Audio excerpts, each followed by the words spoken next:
Assalamualaikum warahmatullahi wabarakatuh. Alhamdulillahirrabbilalamin. Semoga Allah merahmati hidup kita dan meridhoi langkah kita. Dan semoga channel ini bermanfaat menjadi amal jariah bagi kami dan keluarga kami. Juga mungkin ketika ada sisi manfaatnya, biar dimanfaatkan potensi ini kepada anak-anak muda yang sedang merancang hidupnya, merancang usahanya. Hari ini saya terinspirasi membuat sebuah channel atau materi channel Sukamto Sastro Channel. Masih bersama kami, Sukamto Sastro Channel. Ada sebuah buku yang pernah saya cermati, karya Henry E. Ramadan dalam 99 Bisnis Anak Muda. Nah, dia mencoba mencapaikan inspirasi motivasi bisnis untuk anak muda. Ya, mencoba membahas prospek, hambatan, strategi, analisa bisnis, serta perkiraan modal kembali. Ini juga menjadi catatan bahwa anak-anak kita besok akan belajar mandiri. Tentu nuting zaman kelakone. Maksudnya gimana? Pasti akan terjadi perubahan sisi kehidupan.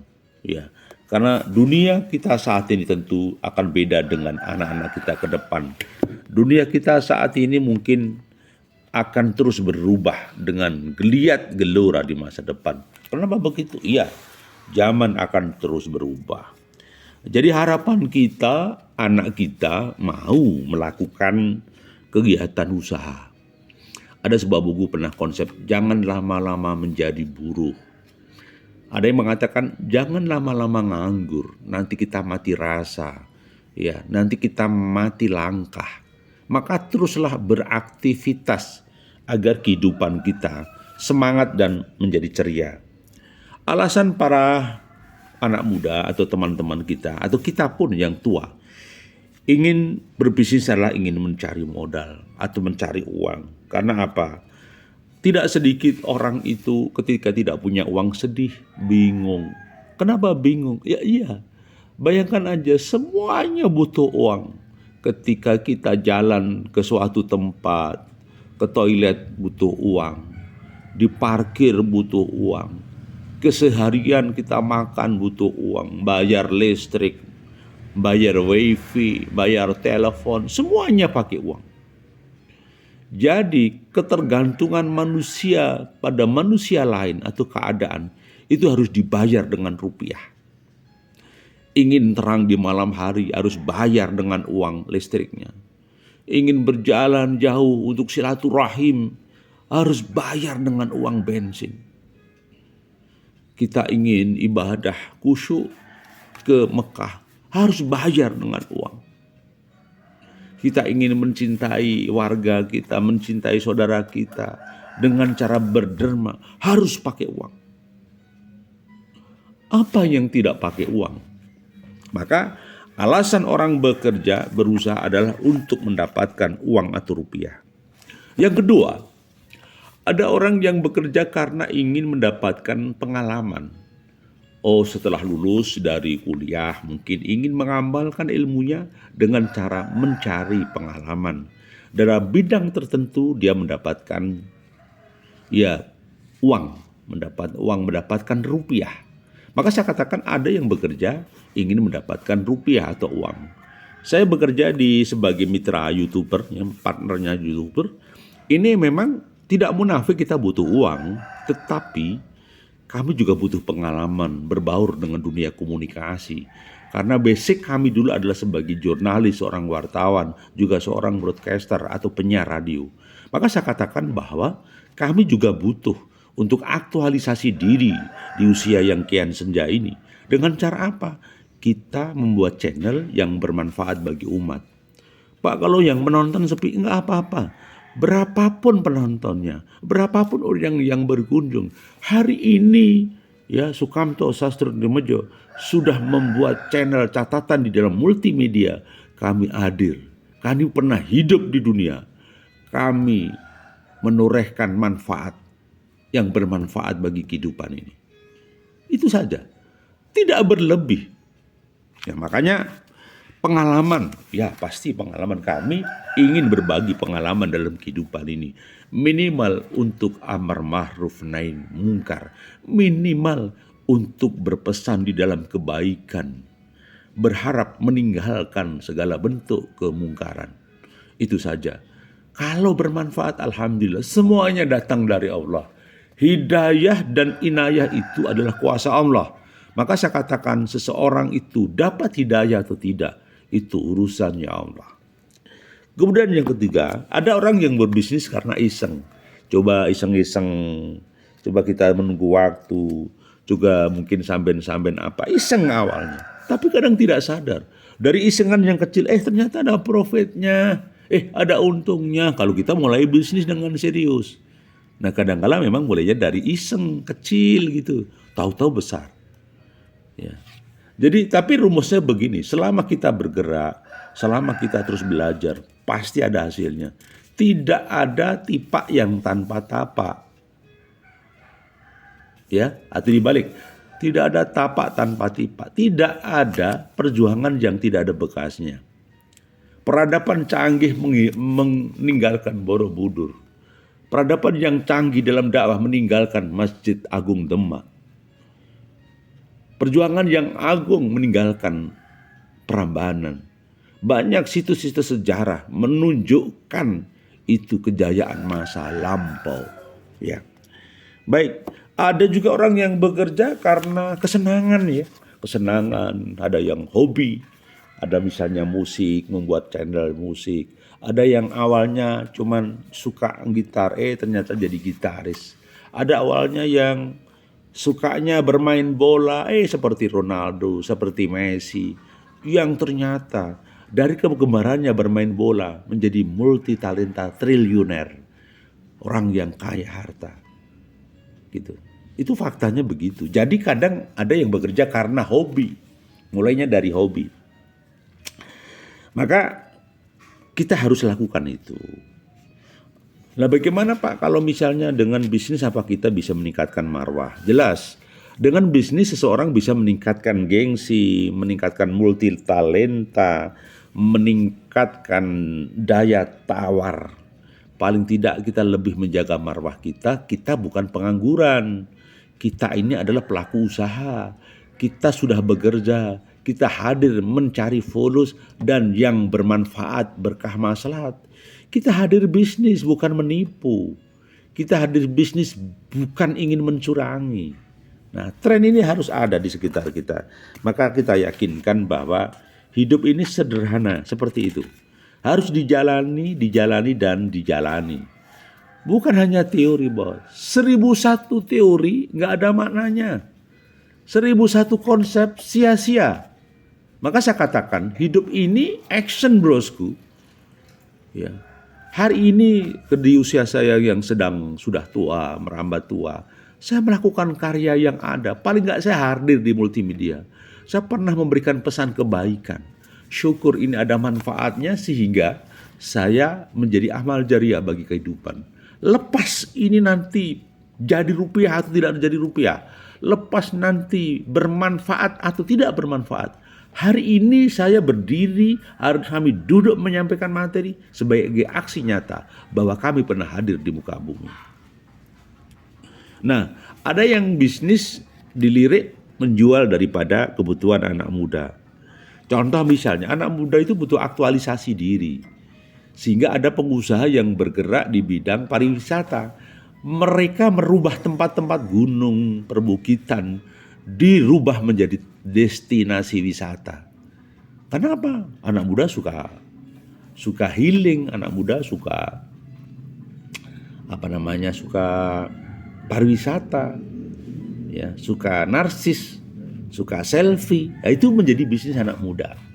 Ada juga mungkin anak suka perilaku yang positif, ya udah itu menjadi peluang. Jadi sebenarnya perilaku seseorang bisa menjadi peluang bisnis. Ada yang hobinya burung, maka menjadi bisnis burung. Ada yang melihat fenomena orang kok nggak pengen ya jajan di warung di resto. Muncullah nanti pesan antar. Ya, pesan antar. Artinya bisnis lewat pesan antar. Mungkin ya udah, kita tinggal telepon, pencet HP, nanti makanan datang sendiri. Nah, ini lewat pesan antar. Jadi Itu yang terjadi. Yang ke depan ketika kita bisnis, maka kita harus lebih kreatif. Kita nggak boleh. Kalau biasa-biasa saja nggak menarik. Jadi dalam rangka meningkatkan gairah bisnis kita harus lebih kreatif di dalam tampilan, di dalam kemasan, di dalam penyajiannya. Kalau kamu tidak kreatif, nggak menarik bosku, maka harus lakukan kreativitas. Terus lakukan seni desain yang menarik. Mungkin melihat isinya kurang menarik, begitu melihat desainnya, awoi. Ya. Sehingga jajanan anak-anak itu yang ada di swalayan, itu tampilannya, sajiannya menarik. Padahal isinya belum tentu berkualitas. Isinya ya sudah dari tepung, gaplek, dikemas, ya diracik, dikasih bumbu, kasih pengawet. Padahal makanan yang alami mungkin lebih higienis dan sehat ya daripada pengawetnya. Tetapi fungsinya kemasan ini sangat menarik, menjadi daya tarik tersendiri, gitu. Ya, baik, saya minum dulu.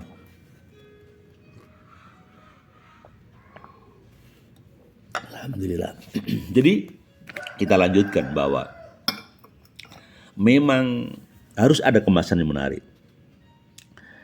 Ada juga bisnis yang kadang sifatnya itu musiman. Misalnya begini. Pada musim tertentu, orang butuh tertentu, luar biasa. Misalnya ada pasar malam. Peluang bisnis yang menarik apa? Oh, parkir. Jadi orang bisa menyiapkan lahan kerjasama dengan komunitas tertentu. Oh, dia jaga parkir. Sekarang ada tren bisnis pekerjaan, pekerjaan bisa juga bisnis ya. Di palang rel kereta api yang kosong, yang tidak ada palangnya ya, maka diperintahkan ya sama lembaga PT KAI, PT Kereta Api Indonesia agar dijaga biar tidak terjadi kecelakaan. Nah, yang menjaga itu menjadi peluang bisnis. Ada beberapa anak muda atau orang tua mengumpul, mari kita buat piket jadwal. Setelah kita buka piket jadwal, orang lewat ternyata kadang juga ngasih tip. Mungkin 1.000, mungkin 2.000. Dapat penghasilan. Ketika kita pernah tanya berapa sehari? Sehari minimal dapat 50.000 sampai 100.000.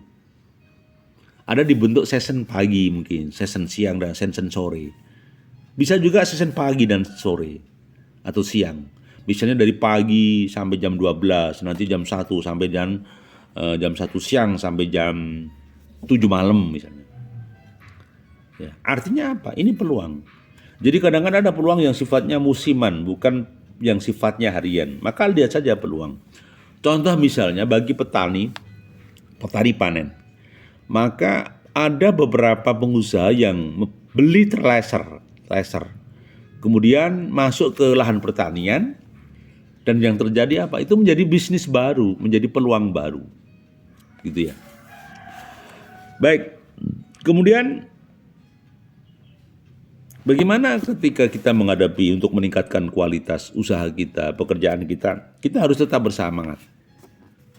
Kita menjaga etos kerja kita. Jangan sampai etos kerja kita melemah. Kadang kita ini bekerjanya gerasa gerusu. Seperti obor belara, semangat di awal tapi punah di belakang. Semangat di awal tapi hancur di belakang. 2 bulan hancur. Maka yang terpenting menjaga kontinuitas semangat itu. Kemudian jika memungkinkan, buatlah peluang-peluang bisnis yang kompleks, bukan hanya satu. Bisa juga diversifikasi. Misalnya begini, kami punya lahan, punya sawah, warisan orang tua. Kemudian dikerjakan sama kakak gitu. Kita dapat bagi hasil. Maksudnya bagi hasil, ketika panen kita dapat gabah, dapat beras. Nah, kemudian kita mungkin punya lahan, mungkin membuat peternakan sistem liar atau semi liar. Maksudnya apa? Pagi dikasih makan, ransum makan, biar dipagar keliling begitu. Dia hidup dengan komunitas ayamnya. Ada penghasilan. Misalnya kita jual 10 ekor, kita punya pendapatan uang sekitar 600.000 sampai 700.000. Artinya itu juga peluang. Jadi lakukan sesuatu apapun yang memungkinkan itu berpeluang daripada keuntungan. Dan bisa juga begini, untuk meningkatkan kualitas menjaga stamina usaha ini, terus itu kita bisa juga kita punya usaha lain yang sejenis. Misalnya begini, kita jadi mitra YouTube ya, mitra YouTube ya. Itu kita memang bekerja di perusahaan swasta sebagai konseling, sebagai marketing, atau sebagai bagian promosi misalnya. Kita di sela-sela waktu, di sela-sela pekerjaan kita bisa upload materi-materi menarik, entah itu pabrik, entah itu kehidupan marketing, atau kehidupan yang lain. Jadi sebenarnya pekerjaan ini bisa berbarengan, bisa sinergi ya, gitu. Yang penting tidak mengganggu pekerjaan inti atau pekerjaan utama. Kemudian yang berikutnya, ya, melakukan sesuatu yang disenangi ini lebih senang, lebih bagus ya.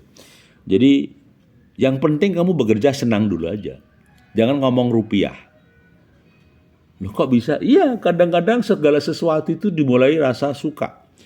Kalau segala sesuatu kamu mulai dengan rasa tugas, rasa yang berat, nggak happy kamu. Betul, nggak happy, nggak enjoy. Ketika seseorang punya hobi healing, ada pola teman. Ada sebuah teman yang sukanya mancing dari sungai ke sungai, dari kedung ke kedung. Yang terjadi, channelnya luar biasa, diminati orang. Kebiasaan yang versi kita itu sia-sia gitu loh, mancing gitu. Ternyata versi mereka enggak. Ada sesuatu yang sensasi, dari sungai ke sungai, dari waduk ke waduk, luar biasa.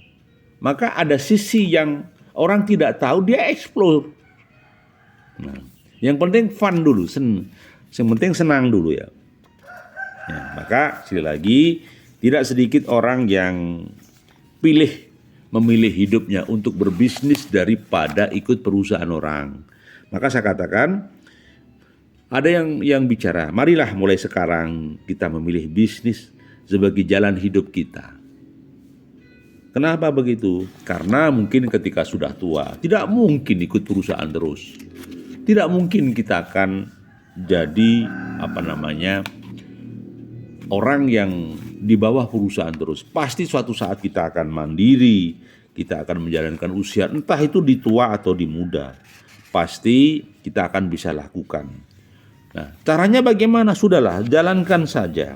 Ya, kita harus keluar dari zona nyaman. Ya, kita harus keluar dari zona nyaman. Kalau kita hanya nyaman jadi buruh, jadi staf, jadi karyawan, nanti kita ini sulit untuk berbisnis. Karena dia hanya nyaman tidur, nyaman dapat gaji UMR, nyaman sudah gajinya tinggi, gitu. Sehingga apa? Dia tidak melakukan kreativitas dalam berbisnis. Ya. Maka keluarlah dari zona nyaman. Terus cari jurus-jurus kreatif agar kamu bisa menelurkan usaha. Nah, bagaimana Pak kalau nggak punya modal? Gampang, bisa gabung dengan teman, bisa join, bisa menjadi agen. Misalnya begini, ada produsen serandal ya. Serandal itu alas kaki atau sepatu ya, atau sandal. Kita bisa saja join kepada mereka, bisa juga, Pak kita bayar separuh dulu, nanti setelah separuh kita muter, kita dari marketing, nanti kita bayar. Bisa juga dengan sistem seperti itu. Ya. Jadi saya katakan bahwa banyak cara, banyak sistem yang dilakukan. Nah, ada juga yang usaha yang sifatnya nongkrong. Ada sekarang sistem ini kayak es teh Crumble. Ya. Jadi dia membeli alat praktis hanya berapa meter, paling sekitar 3-4 meter ya. Dibuat alat, bagi tempat, seng itu ya, kemudian ditulis es krampul atau es teh manis gitu. Ya laku. Bahkan ada konsepnya waralaba. Oke, tak buatkan ini, tak siapkan teh, peralatannya, cangkir, porong, gelas. Kemudian you bisnis di situ. Ya, loh berapa? You bayar kepada saya 10 juta. Muncullah es krampul di pinggir jalan itu. Nah, gitu. Jadi itu peluang bisnis.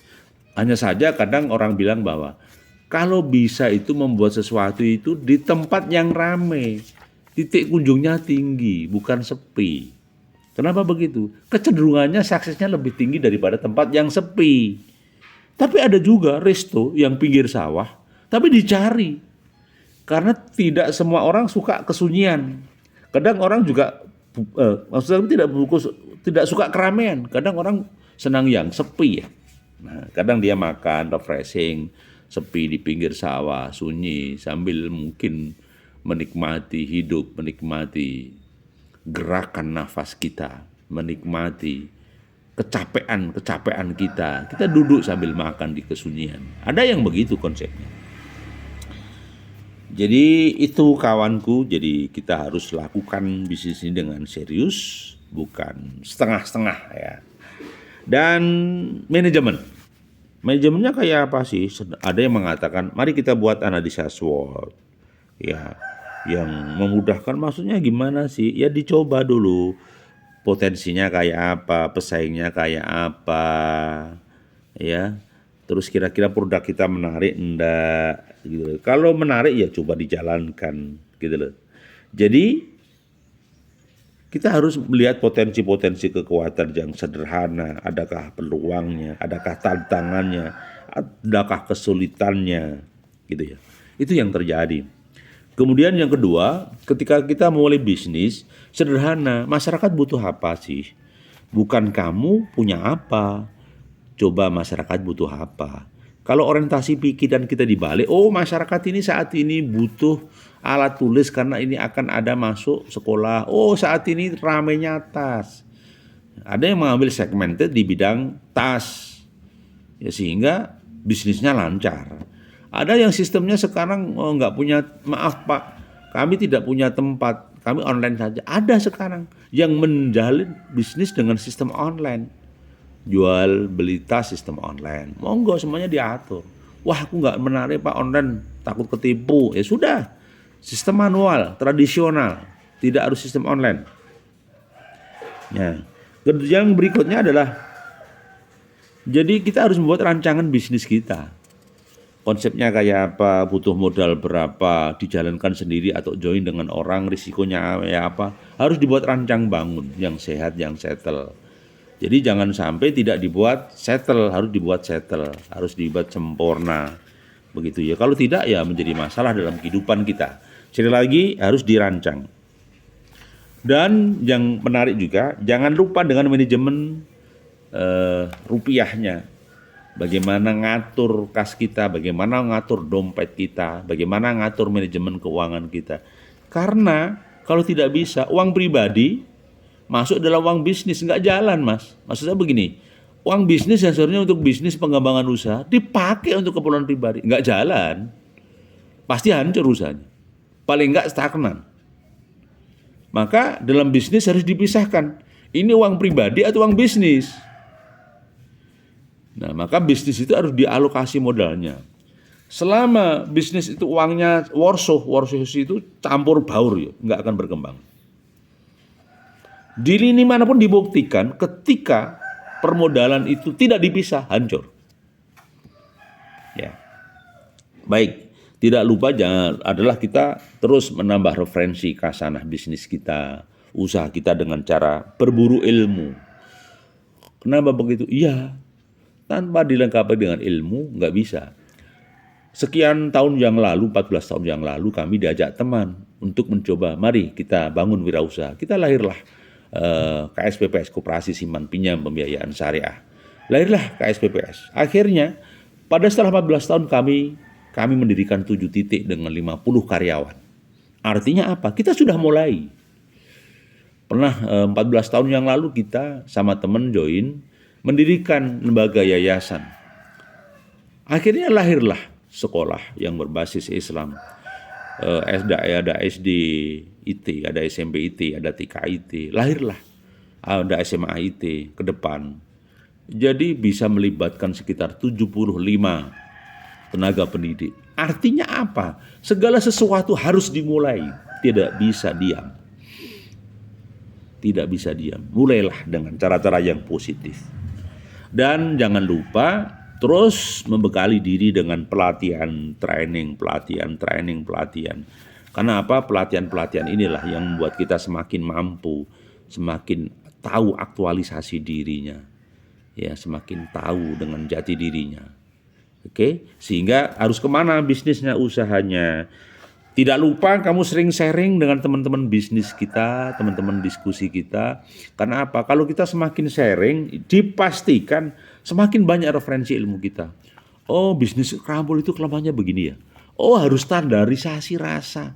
Kalau standarisasi rasa tidak tercapai, nanti usaha kita hancur. Ada sebuah resto yang dulu jaya, tahu-tahu hilang itu. Kenapa? Oh, ternyata chefnya pindah. Belum sempat standarisasi rasa. Nah, ini loh. Ini yang perlu dicermati. Kemudian tidak lupa sering berdiskusi dengan tokoh-tokoh bisnis, pengusaha-pengusaha yang sudah mapan, yang sudah menjalankan usaha. Sehingga akan semakin banyak referensi dan ilmu. Nek memungkinkan mencari mentor. Mentor apa? Yang handal, yang profesional. Jangan sampai tidak mencari mentor, ya. Itu kawanku. Mohon maaf bila ada sesuatu yang tidak berkenan. Terima kasih. Hari ini kita sudah melakukan sesuatu yang positif, sharing, dialog, diskusi. Moga menjadi motivasi dan informasi yang positif bagi kehidupan kami dan kehidupan kita. Masih bersama kami Sukamto, Sastro di Mejo Channel. Berkenan subscribe, like, dan komen. Terima kasih. Semoga kehadiran kami ada manfaatnya fid dunya wal akhirah. Assalamualaikum warahmatullahi wabarakatuh.